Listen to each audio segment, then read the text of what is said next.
Hi mga idol! Bago tayo magsimula, isang paalala muna. Ang kwentong ito ay isang fanfiction lamang na isinulat ni Breaker Dreamer at wala ito sa tunay na kwento ng slamdunk o anime. Tayo na, simulan na natin.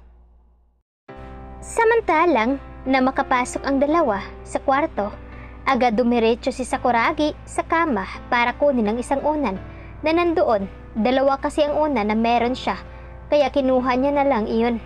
Habang si Aki naman ay nakatayo lamang sa may gilid ng pintuan kung saan pinagmamasdan ang kabuuhan ng kwarto. Malawak ito, katulad lang din ng kanyang kwarto. Kaunti lang din ang gamit sa loob, kaya maaliwalas tingnan. "Diyan ka matulog, doon ako sa sala. Tawagin mo na lang ako kung may kailangan ka." Anas ni Sakuragi na kinatango ni Aki. Tumungo naman si Aki sa kama nito. "Salamat, Sakuragi." Nakangiting saad ni Aki. Ngumisi naman si Sakuragi ng pelyo, kaya napailing si Aki. "Gusto mo ako makatabi, no? Umamin ka." Pangaasar nito kay Aki. Natawa naman si Aki bago nailing. "Manahimik ka nga. Alam ko namang hindi mo kayang gawin niyon dahil nire-respeto mo ako.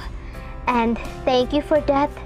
Hindi ko lang talaga maintindihan kay Daddy kung bakit hindi kanya matanggap."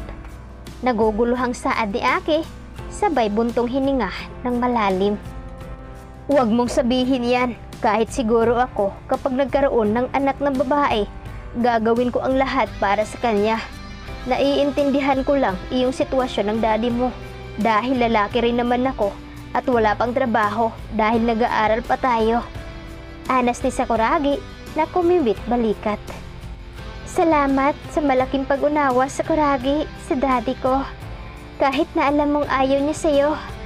Umiling si Sakuragi bago pilit na ngumiti. "Wala na ang papa ko, Aki. Dan dahil sa akin kaya siya namatay. Kung hindi ko lang pinairal ang pagbabasag ulo ko dati, marahil hanggang ngayon, buhay pa siya ngayon." Anas ni Sakuragi, ramdam ni Aki ang pagpigil ni Sakuragi sa emosyon nito. Nakita niya kasi namumula ang ilong nito, hudyat na nagpipigil lamang ito ng luha. "Kaya minahal kita kasi sobra-sobra ang tatag na meron ka para sa sarili mo. Despite of all people na walang ginawang maganda sa'yo, ay lumaban ka pa rin. Gustong-gusto kitang alagaan, Sakuragi. Gusto kong gawin ang mga bagay na hindi ba ipinaranas sa'yo ng mga taong nasa paligid mo." Mangiyak-ngiyak na saad ni Aki. Punong-puno iyon ng pagmamahal na nararamdaman naman ni Sakuragi.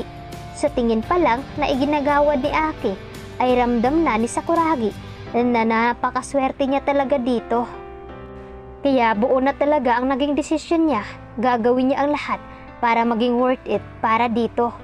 Ipapakita niya sa daddy nito na hindi lang siya basta-bastang nagbago lang, kundi nagbago para sa anak niya at para sa sarili niya. Tama na yan. Magpahinga ka na. Bukas na bukas, alam ko na susunduin ka dito ni Rukawa." Anas ni Sakuragi na kinatango ni Aki. Nakahiga na si Aki, samantalang lumabas naman na si Sakuragi para tumungo sa sala. Samantalang sa kabilang dako kung saan namomroblema si Rukawa dahil sa biglaang pagdating ng papa ni Aki sa bahay nila. Kung kailan umalis si Aki ay tsaka naman ito nagpakita. "Rukawa, alam ko nandito si Aki sa inyo. Ilabas mo ang anak ko." Anas ni Kotaro mula sa labas ng gate. Nagising ang ama ni Rukawa na nakakunot ang noo.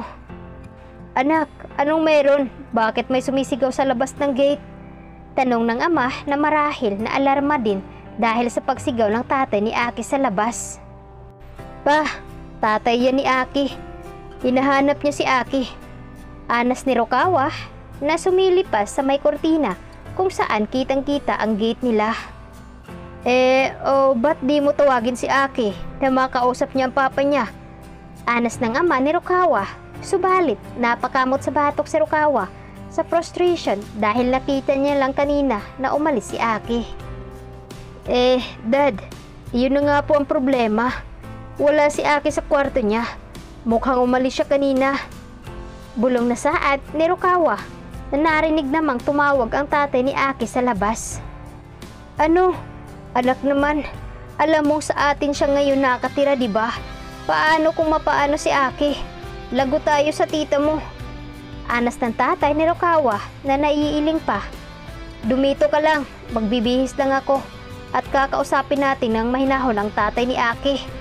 Anas nito, tumango naman si Rukawa bago bumuntong hininga ng malalim. Tus, bakit ngayon pa nangyayari ito? Lagot ako nito. Anas ni Rukawa sa sarili bago na pagpasyahang lumabas at pagbukas ng gate ang tatay ni Aki. Good evening, Coach. Napadaan po kayo?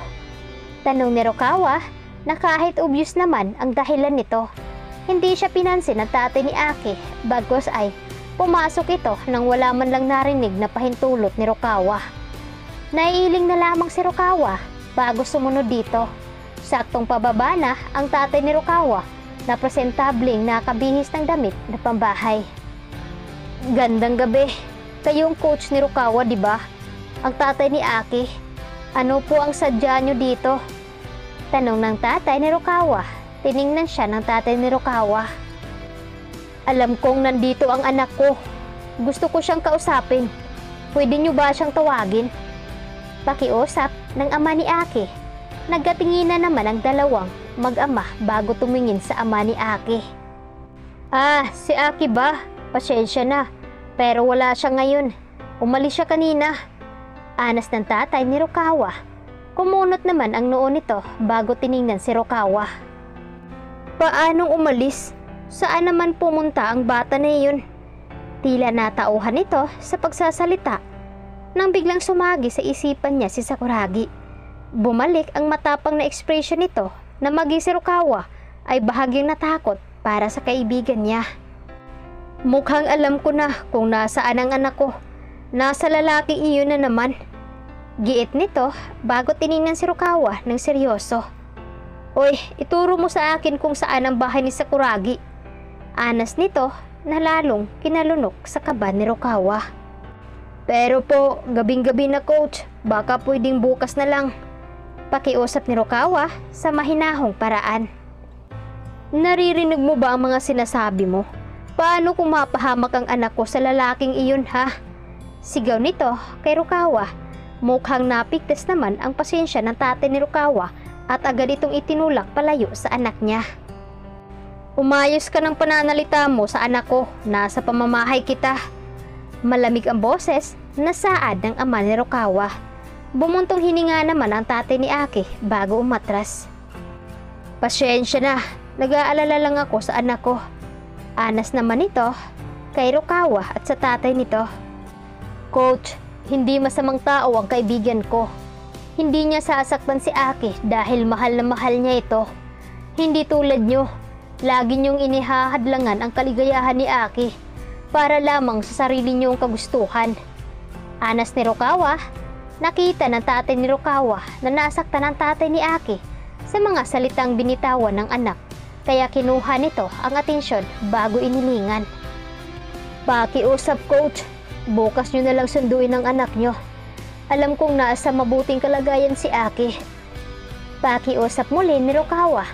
Gusto kasi ni Rukawa na makapag-usap ang dalawa ng sarilingan, kaya ginawa niya ito para sa mga kaibigan. Hindi na sumagot pa ang ama ni Aki. Samantalang, kinabukasan, alas 5 pa lang ng umaga, nakagayak na si Rukawa para sa balak niyang pagpunta sa bahay ni Sakuragi at sunduin si Aki. May pakiramdam kasi si Rukawa na baka may hindi magandang mangyari kapag tumagal pa si Aki doon. Nakita niya rin ang kanyang ama na nakapagbihis, kaya nagtaka siya at nilapitan ito. Pa, saan ang lakad mo? Tanong ni Rukawa na seryosong tiningnan ng ama. Ang tita mo, uuwi na, kaya susunduin ko siya sa train station. Anas ng tatay ni Rukawa na kinakunot noon naman niya. Biglaan naman yata ang pag-uwi ni tita, pangalawang asawa ng tatay ni Rukawa. Gusto mo po bang samahan ko kayo? Tanong niya sa ama Ngunit umiling lamang ito bago ito tinapik sa likod. Hindi na kailangan anak, alam ko na may lakad ka rin ngayon. Magmadali ka na at sunduin mo na si Aki. Mamaya niyan, sumugod ulit ang tatay nun dito. Wala pa naman ako para gabayan ka. Anas nito na kinangisi naman ni Rokawa. Ginawa mo naman akong bata, Papa. Kaya ako na pong depensahan ang sarili ko. Anas niya bago nagpaalam na aalis na upang sunduin itong si Aki. Ano nga kaya ang magiging desisyon na ni Aki na ngayon ay pupuntahan na siya dito ni Rokawa? Magagawa kayang ipaliwanag ni Aki ang kanyang sarili dito sa kanyang ama? Mapapatawad na kaya at matatanggap kaya nito si Sakuragi? Kaya ito ang dapat nating aabangan mga fam sa susunod natin na episode. God bless.